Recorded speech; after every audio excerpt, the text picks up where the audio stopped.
Hi, my name is Andrea Cromeyer, and this is my final project for psychology.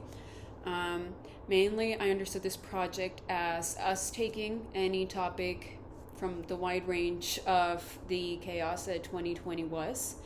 Um, it was a year where we learned a lot. It was a year of loss as well.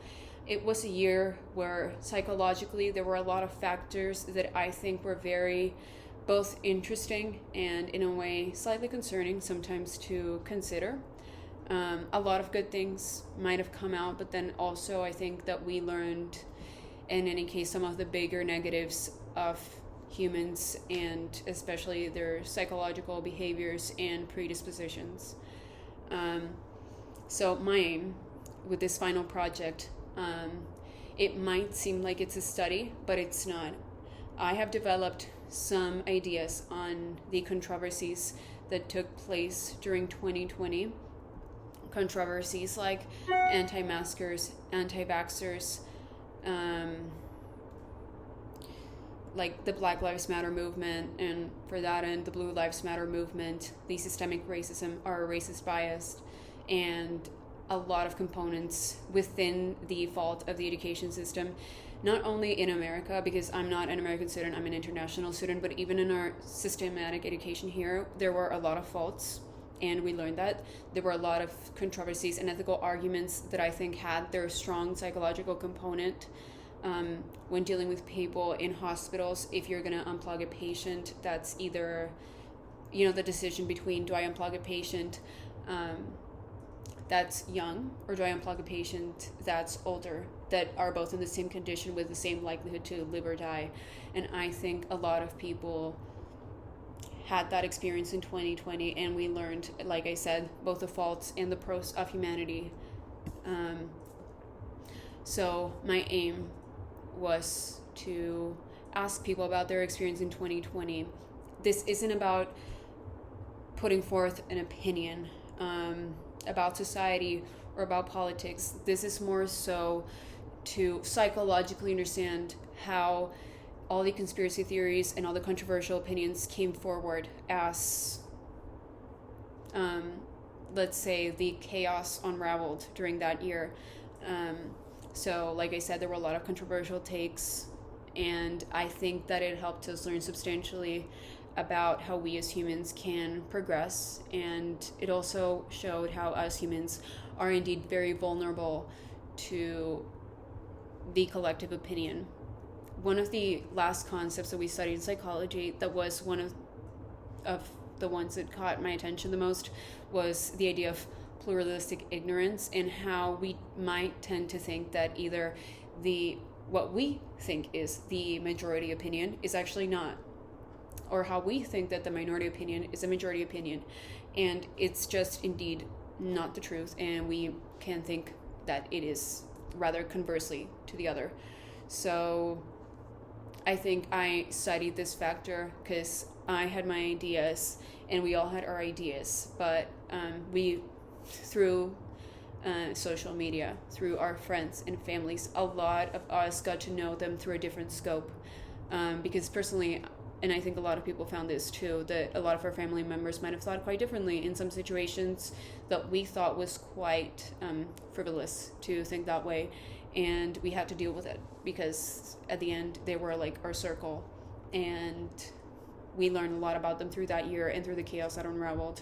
So I asked people for their experience about 2020 to make this movie, sort of, and this movie will work more as a commentary about the psychological behaviors that I will study, since I'm the one taking this course, mainly with the topic of pluralistic ignorance in collective thinking, especially with the substantial amount of controversy that rose during that year. Hi. Hi, State your name. Andres Robles, What's your current occupation? full-time university student undergraduate, And what was your occupation during 2020? full-time high school student. Okay, well, how would you describe 2020 from your experience? Very tumultuous year, a lot of adapting to new ways of learning, new ways of consuming media, and new ways of living in general. Okay. And where did you live during 2020?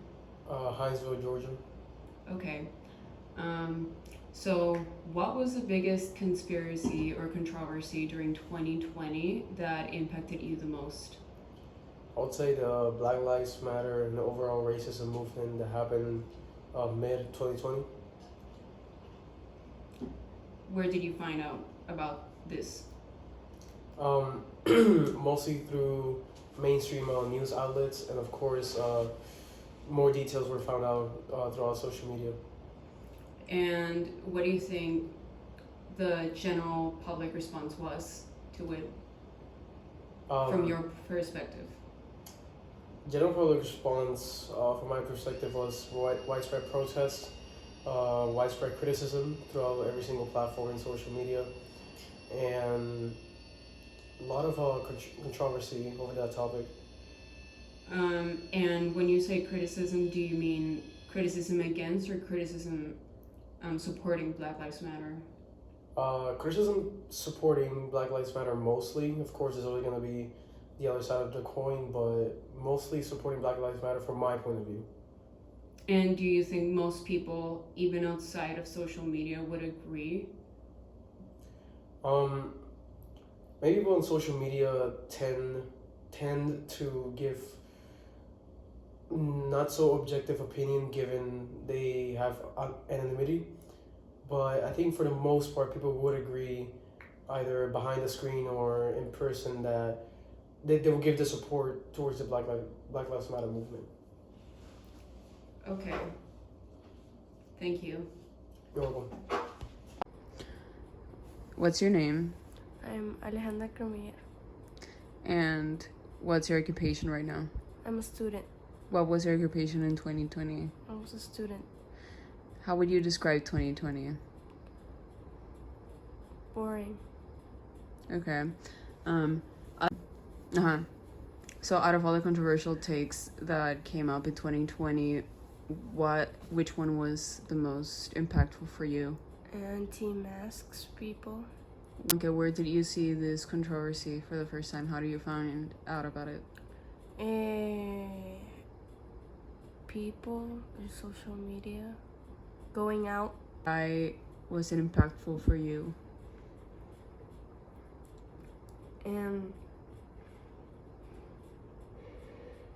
Because I didn't want to get my family sick. Okay. And do you think people generally had the same idea about wearing or not wearing masks?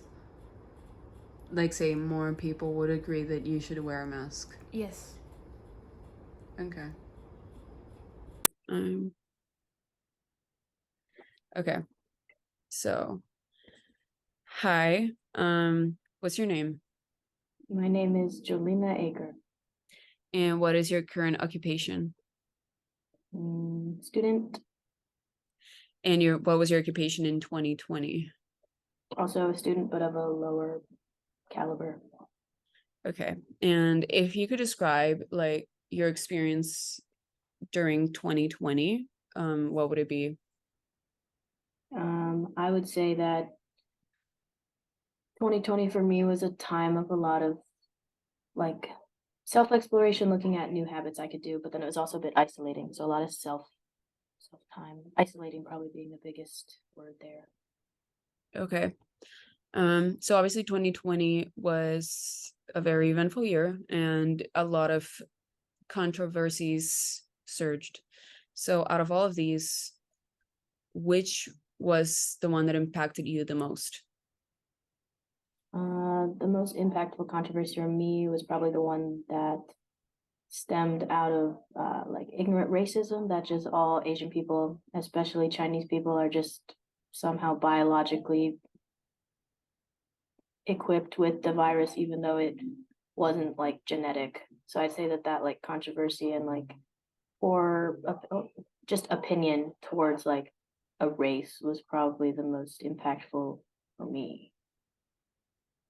Okay. And where did you find this opinion at first? at the store. So like in a social setting, I guess. Okay, so it was like Like when you first came people. across it, it was because somebody reacted that way in front of you. Yeah, like it was an interpersonal stem. And then obviously I would see things on social media, but the initial point would probably be like, Okay. And like in your experience from it, what do you think the general opinion around this controversy was? general opinion I got was that a lot of people thought didn't hold a lot of water as an opinion. It was not, to my personal experience, like a widely accepted opinion. But it was like from what I saw, like just by seeing it on like social media or like experiencing other like interactions, like it was, you know, an opinion that was held, but not like a widely believed opinion. Okay. And so then do you think most people, like including those out of your scope, would generally agree with what you perceived or not? I think they would. The people that I was close with during like 2020 and things seemed to, experience and thus adopt similar opinions to mine. So then I feel as though, like adjacent experiences of theirs would, lead to similar opinions that I had or like a perspective that I had. Okay. Thank you. Of course. Okay. Your name, Mauricio Cromeyer. I'm a businessman. My occupation in 2020 was a businessman as well.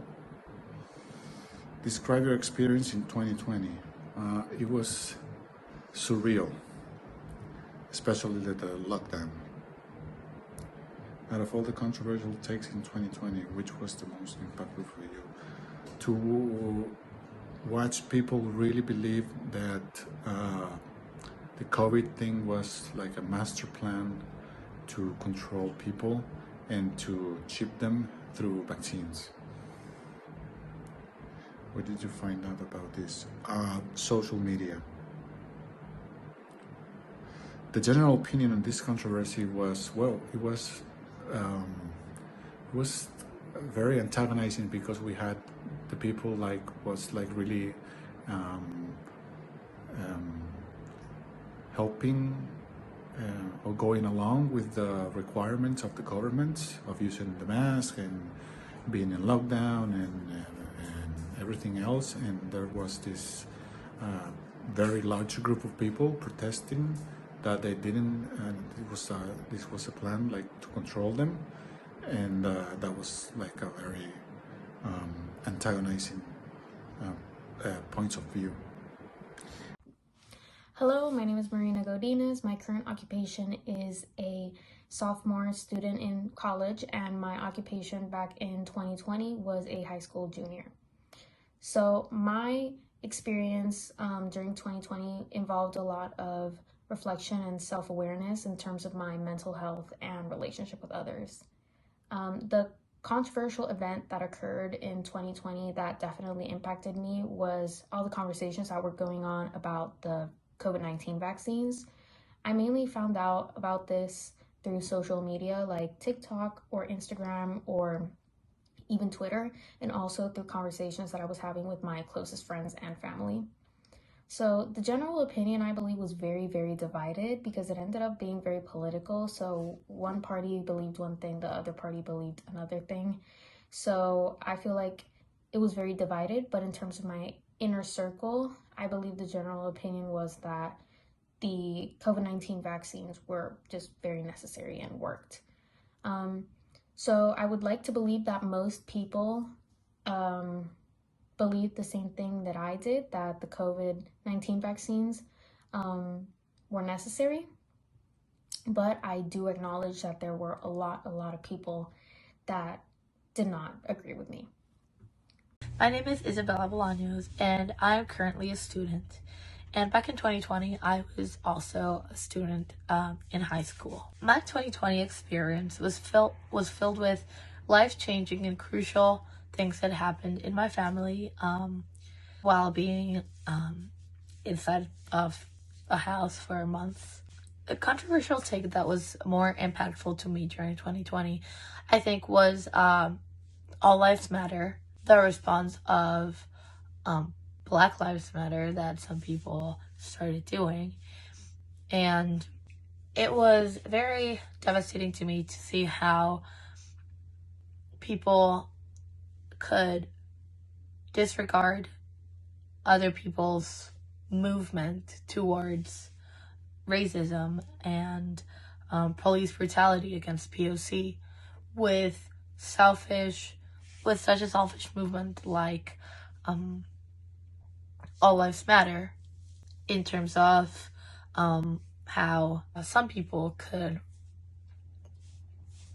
see how people of color were finally getting a movement and a voice to be able to protest about all of the injustice that was happening to them, to be able to disregard all of that because they feel left out of having a voice is selfish.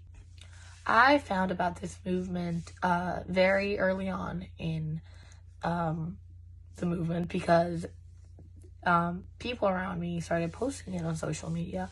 Other people also brought up the controversy of Blue Lives Matter, and other people, they warped All Lives Matter to create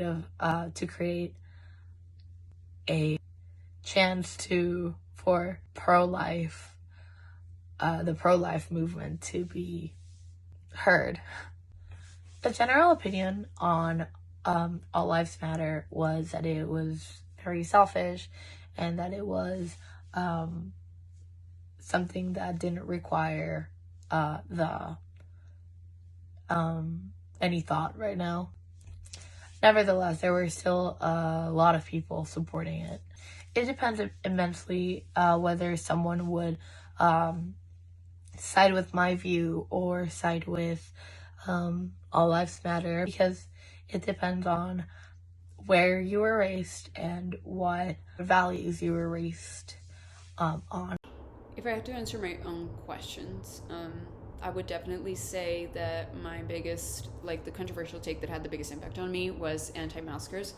I mainly came across it in social media. I had family members that had the same opinions about not wearing masks, and that also it correlated to them not believing in masks. And in terms of pluralistic ignorance, I would have thought that based on what I saw on social media, based on what I saw in my little circle, was that there was a substantial amount of people that just didn't wear a mask because it was such a loud minority.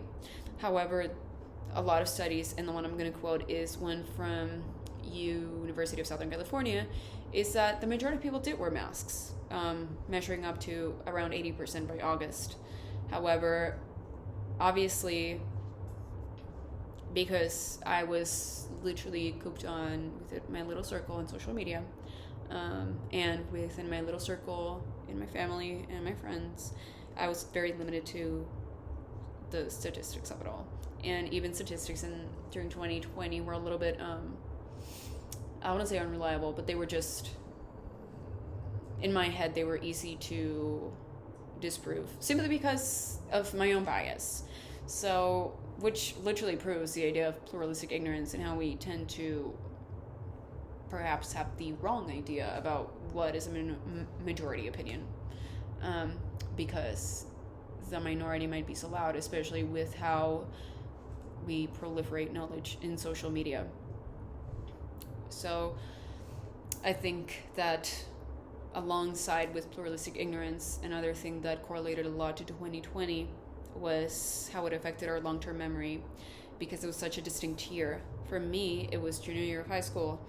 So it's the year when you begin to think about college, the year where you begin to apply yourself a little bit more in the academic world. Then I still live with my parents, yet I'm trying to maybe live a little bit more of an independent lifestyle because I'm so close to going to college, so I need to learn to do some things for myself. And then on top of that, now I'm being in lockdown, and then there's a pandemic right outside. And what did I do? I spent a lot of time on social media, as did a lot of people. And so therefore, obviously, that gives search to a lot of controversial takes, because I think that we have this fake idea of how social media works. Because essentially, social media is me speaking to myself, or me having this idea that I'm really speaking to myself, but a lot of people have access to me. So it's like, it would be as if I'm just alone in my room, and then suddenly I realize that everybody in the world can actually have access to the view of what I do in my own room, and that's how social media works. And I think that even after that, we hold this meaning towards what social media is and how it allows us to speak, how it allows us to put forth our opinions. But then also, because we are put in this same habitat, we essentially have created this habituals, like our little habitat, a little space for us to, we've literally designated our brain. We've learned that this space is a safe space for our opinions. Then comes 2020, and we literally have nothing else to do. Like, if you still want to be part of a collective group, you need to be part of social media. And because a lot of people thought that, it meant that a lot of people came forward with their opinions and their social takes. So I think that in a sense could qualify us, like, encoding specificity, since we now that we're put in social media, I think that social media has essentially become a much more controversial place ever since the pandemic. And I don't think it's because people themselves changed their minds so radically. It might be that more people do actually now believe in more controversial ideas because of the way news proliferated during that time. But I also think that it's because we now that we enter social media, we completely relate this space to a space of controversies, to a space where people do speak without a filter, because there's this fallacy that we are protected because we are not saying these things ourselves, we're not being verbal about it, we are not showing our faces. Yet it is still a space where that opinion is associated with us. And I think that habitually that's like very damaging. And I think that 2020 literally went against, like, for example, the law of conservation of emotion, because we can only care about so many things at one time. However, in 2020, we had a lot of things to care about because a lot of things came forth, and both personally, both worldwide, and I think that also affected the way we thought and we reacted, and it just completely took everything out of proportion because we were literally being overwhelmed with news. Like, it completely fulfilled our capacity to feel, and we had trouble like allocating which was which and who should we believe and who should we choose, etc. And I think because we draw our attentions to literally the most controversial things, like we studied that we literally draw our attention to aggressivity. We draw our attention to maybe not all aggressive things, but all very controversial opinions, to all very just flamboyant things that were completely out of the radar beforehand. And so I think that obviously affected the way we work socially, from a psychological point of view, just because now we have this habitat ever since 2020. Although social media did have an effect on us before, it just didn't quite work like that, I would suggest. So that's just the opinion that I have about how controversial takes came to be so such headlines for that year, because that was literally the psychological thing that shocked me the most during COVID. Just any and all controversial takes, because I had just never seen them being put forth like that in such a short amount of time and in such quantities. So I think that in this class, I did learn a lot. And I think that I'm now thankful that I could see 2020 through a new lens of psychological explanations as to why everything happened and maybe why everything got so out of proportion. So I did really enjoy this class, and thank you for listening.